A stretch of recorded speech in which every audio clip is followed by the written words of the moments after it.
தேர்தல் வந்துவிட்டால் அறிவுள்ள யாவரும் தரக்கூடிய அறிவுரை வாக்களியுங்கள், ஜனநாயக பணியை செய்யுங்கள் என்பதே. சில நக்சல் வகையராக்கள் தேர்தல் பாதை, திருடர் பாதை என சொல்லி தேர்தலை புறக்கணிக்க சொல்வார்கள். சரி, இந்த தேர்தல் விஷயத்தில் இவராமசாமி இவ்விதமாக ஏதேனும் சொல்லியிருக்கிறாரா? தேர்தலை புறக்கணிக்க சொன்னாரா? அல்லது நல்ல முறையில் உங்கள் வாக்குரிமையை பயன்படுத்துங்கள், ஜனநாயக கடமையை தவறவிடாதீர்கள் என பகுத்தறிவோடு நல்லவிதமாக சொன்னாரா என பார்த்தால், நல்லவிதமாகவா, அதுவும் இவராமசாமியின் வாயிலிருந்தா என்பது போல் வழக்கம் போல் இதிலும் அவரின் பித்தலாட்டம் வெளிப்பட தயங்கவில்லை.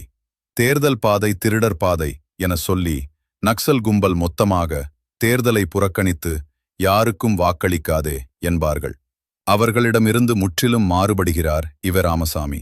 அவர்களிடம் இருக்கிற நேர்மை கூட இவராமசாமியிடம் இல்லை என்பது ஆக கூடுதலான வெட்கக்கேடு.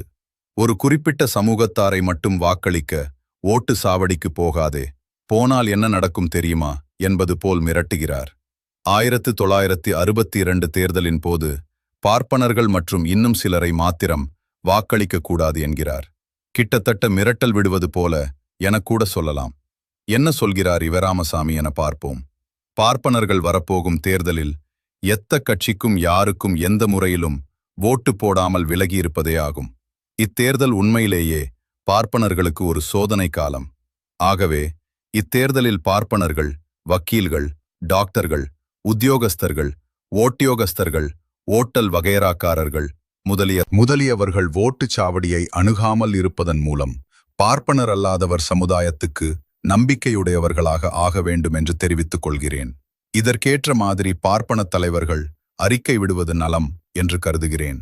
விடுதலை 1 ஜனவரி 1962. இம்மாதிரியான அச்சுறுத்தல் சிறுபான்மையினருக்கு பெரும்பான்மை சமூகம் தருவதாக வட இந்தியாவில் சில சமயங்களில் வதந்திகள் உலாவரும்.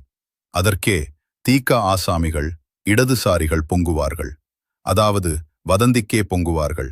ஆனால் இங்கே பார்த்தால் தம் பத்திரிகையிலேயே மிரட்டுகிற தொனியில் பார்ப்பனர்கள் ஓட்டுச்சாவடியை அணுகக்கூடாது என்கிறார்.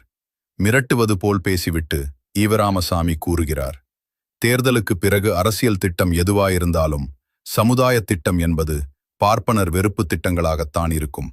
பார்ப்பனர் அல்லாதவர்களில் ஒரு சில சுயநலக்காரர்கள் தவிர மற்ற எல்லோரும் இத்திட்டத்துக்கு ஆதரவளிப்பவர்களாகத்தான் இருப்பார்கள்.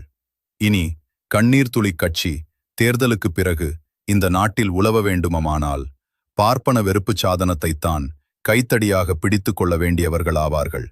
இந்த காரியத்துக்கு என்னை அணுகலாம், நானும் ஆதரவளிக்கலாம். எனக்கு சமுதாயத்துறையில் பார்ப்பனர்களைத் தவிர வேறு யாரும் எதிரிகள் அல்லர் என்கிறார் ஈவராமசாமி. பார்ப்பனர்கள் சமூக எதிரிகள் தாம் ஈவராமசாமிக்கு. ஆனால மணியம்மையை கட்டுவதற்கு மட்டும் சூத்திரர்களில் அவர் ஆலோசனை கேட்கிற அளவுக்கு யாருக்கும் தகுதியில்லாதது போல் சமூக எதிரியான ராஜாஜியிடம் வேலை மெனக்கெட்டு போய் வெட்கங்கெட்டு ஆலோசனை கேட்பார். இவர் பார்ப்பனர்களை அண்டினால் தவறல்ல.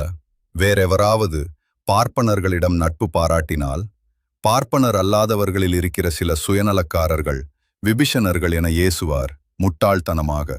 மேலும் ஈவராமசாமி அந்த கட்டுரையில் கூறியது, பார்ப்பனர்கள் நான் இப்படியெல்லாம் கூறுவதை ஏதோ மிரட்டுகிறேன் என்பதாக கருதிவிடக்கூடாது.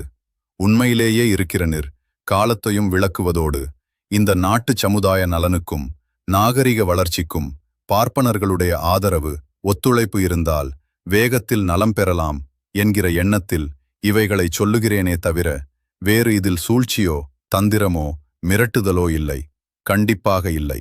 நான் இவைகளை உபயோகப்படுத்துவதில் வெட்கப்படுகிறவன். யாரையும் மிரட்டவில்லை என சொல்லிக்கொண்டே மிரட்ட வேண்டியவர்களையெல்லாம் மிரட்டிவிட்டு அம்மாதிரியான செயல்கள் செய்ய வெட்கப்படுகிறவன் என சொல்ல ஈவராமசாமியால் முடியும். தேசியமும் தெய்வீகமும் என்பதை இரு கண்களாக பாவித்து வாழுகிற யாரை பார்த்தாலும் ஈவராமசாமிக்கு கசக்கும். அந்த உணர்வு பார்ப்பனர்களிடம் சற்று தூக்கலாக பொறுக்குமா ஈவராமசாமிக்கு? அன்றைக்கெல்லாம் தேர்தல் கமிஷன் மிக்சர் சாப்பிட்டு கொண்டிருந்ததால் ஈவராமசாமியால் இவ்வாறாக பைத்தியக்காரத்தனமாக ஒரு தரப்பாரை மிரட்ட முடிந்துள்ளது. ஈவராமசாமியின் மிரட்டலை கேட்டு அவர் வாக்களிக்க கூடாது என சொன்ன தரப்பெல்லாம் வாக்களிக்காமல் இருந்ததா? இல்லையே.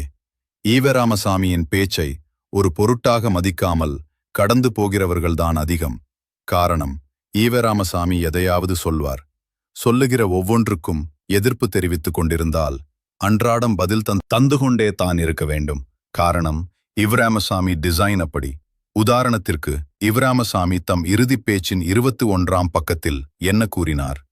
நாதி இல்லையே, சொல்றதுக்கு ஆள் இல்லையே, சிந்திக்க ஆள் இல்லையே, ஒரு ஓட்டுக்கு என்னென்ன கொடுக்கிறான், பெண்டாட்டியை தவிர மற்றதை எல்லாம் கொடுக்கிறானே ஓட்டு வாங்குவதற்கு, இதற்கு கவலையே படமாட்டேங்கிறானே முன்னேற்றக் கழகத்துக்காரன் என்றார்.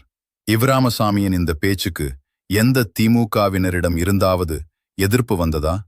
இல்லையே. காரணம், உண்மை என்ன என அவரவர்களுக்கு தெரியும்.